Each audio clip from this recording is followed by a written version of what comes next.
Well, we turn now to an immensely personal story of life, death, and a Cavalier King Charles Spaniel. In his latest piece for The Atlantic, David Frum writes about his daughter Miranda, who died suddenly in her Brooklyn apartment last month. At just 32 years old, she was about to celebrate 5 years of survival after a rare tumor was successfully removed from her brain.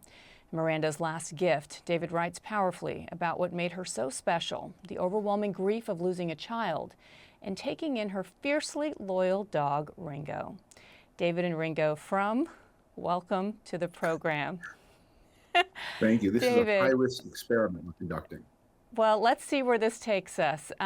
First of all, David, my condolences, my deepest condolences to you and your family. I'm so sorry that we have to speak under these circumstances. I was just mesmerized and moved to tears, as so many were, by your very moving words. I've obviously known you as an eloquent speechwriter on politics, and I wish that that's where you could focus now. But instead, you've gifted us with the memory of Miranda and now with Ringo.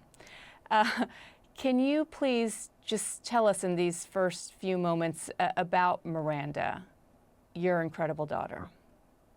Thank you. Miranda was the eldest child of my wife, Danielle, and myself. Danielle and I have been married since 1988. Miranda was born in 1991. She worked as a fashion model in Israel and Italy and Turkey and Japan. She worked as a writer. She had a social media business. She was a very dynamic and very, very brave young woman. She covered the Hamas war in 2014, and at the same time as she was doing photo shoots under rockets. She was diagnosed with a rare brain tumor in 2018 and underwent surgery in 2019. And as you say, we really thought we had got this thing beat, but we were wrong. The reason I wrote about it, this experience, because how can you, in a world full of suffering, I mean, you just told the terrible story of an American reporter in Russia, in a world full of suffering, how can you claim people's attention for one person's problems? And I tried, when I wrote about this, to find something universal in what had happened to us. And that is Ringo right there. Something small to write about something so big. You can't write about big things like this. Yeah. It's too much. It's too much for the writer. It's too much for the reader. It's too painful. But you can take a little thing, and the bond between a young woman and her dog, whom we now inherit, and who is not a model citizen. I want to make clear about that. It's a kind of a miracle is in my lap this long. My wife is feeding him cheese off camera to keep me in the frame.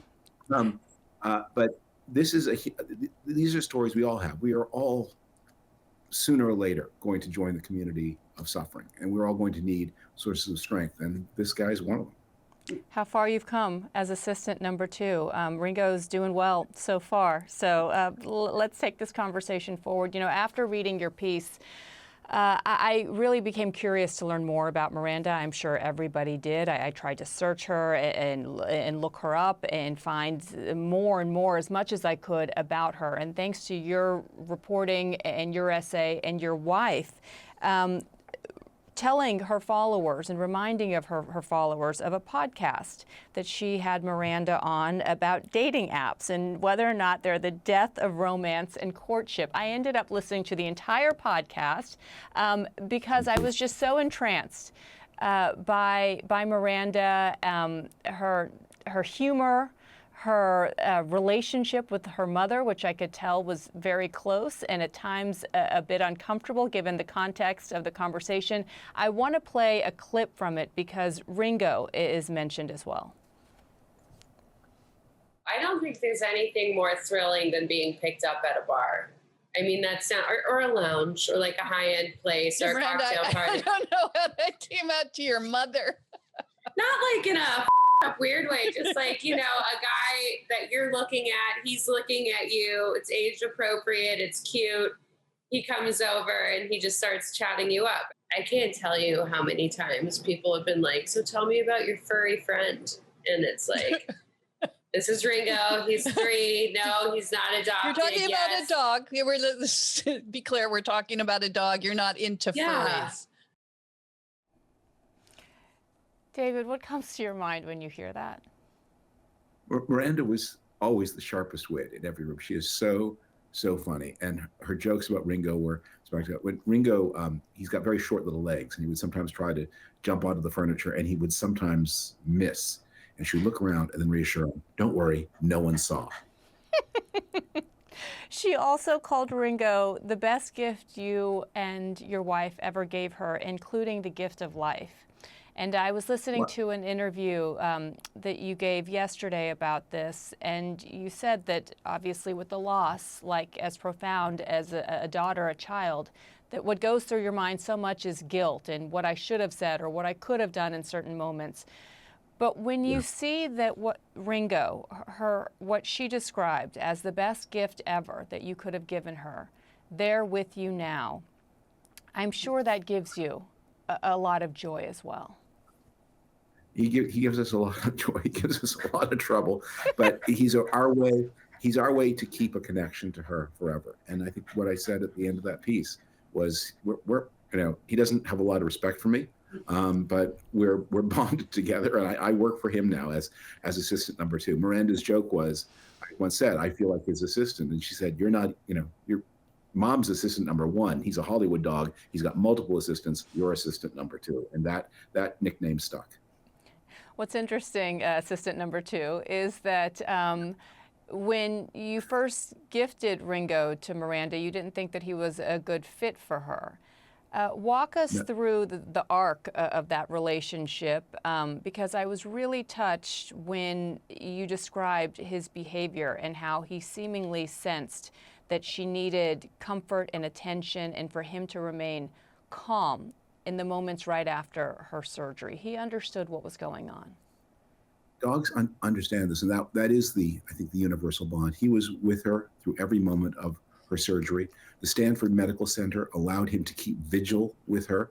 He understood that her head had to be kept motionless. And this dog, who is high maintenance, I cannot tell you how high. He was a changed animal. He lay there quietly. He watched over her, and that is what these animals do for us, and how they are crucial to all of our healing. And the universal in the story, I had imagined a kind of more gentle Cavalier King Charles Spaniel. We didn't pick the dog. We sent the check to the breeder. We were a little alarmed by the dog she picked out, but they were kindred spirits. Miranda also was an adventurer. Miranda also was someone who sees life like as Ringo does, and she was someone who inspired tremendous love from a circle of friends that spans the planet. And Ringo was with her in her last moments as well. And you write so painfully and beautifully of the flight back to Canada, and his remaining with her body. It's a very real thing to move a body from. She died in Brooklyn. She was laid to rest in rural Ontario, and Ringo somehow understood that this was his mistress, and even though she was no longer a spirit, just a body, he lay on her through this flight. And then at the end of the flight, he jumped off her and into my wife's lap, as if to say, "It's now up to you to take care of me." Are you surprised by the way this piece has touched so many people? I mean, living in such a polarized world right now, obviously you were affiliated with one of 2 parties in this country, and it seems like there has just been universal support at a time where anytime politics is raised or discussed, one of the 2 parties is an enemy, and that's not the case here. Mm-hmm. Well, I was very apprehensive about the article because, again, I'm nervous to ask, in this world of trouble, to ask for attention for one's own trouble. And so I was very apprehensive about the piece, and I've been so touched. And I think I wrote it. It took a while to go through the production process. I wrote the piece in about 5 hours in the first draft, and just to pour out how I felt. And I think I touched on things that a lot of people feel. And so that's when we consume now, my wife and I, a lot of writing about grief. And what you're looking for always is someone who has said something that you can use. And we've become a collector of things. And one of the things that was most powerful to us is we had a call from someone we know very, very slightly, who had also lost his daughter at almost exactly the same age as Miranda. This daughter was 33. He's an agent in Hollywood, And he said, if the angel of death would come to you now and say, I can bring your daughter back, if you agree to jump off a building, you'd do it without a hesitation, with a smile on your face. But then he said, but that's not on the table. And we've been quoting that line over and over again. But what's on the table and what's not on the table? And what I hope what I was able to do in this Atlantic article is to show other people in grief what may be on the table for them, what we can achieve, how we can find some continuing joy, and how we can honor the people we've loved and lost by taking care of what was important to them.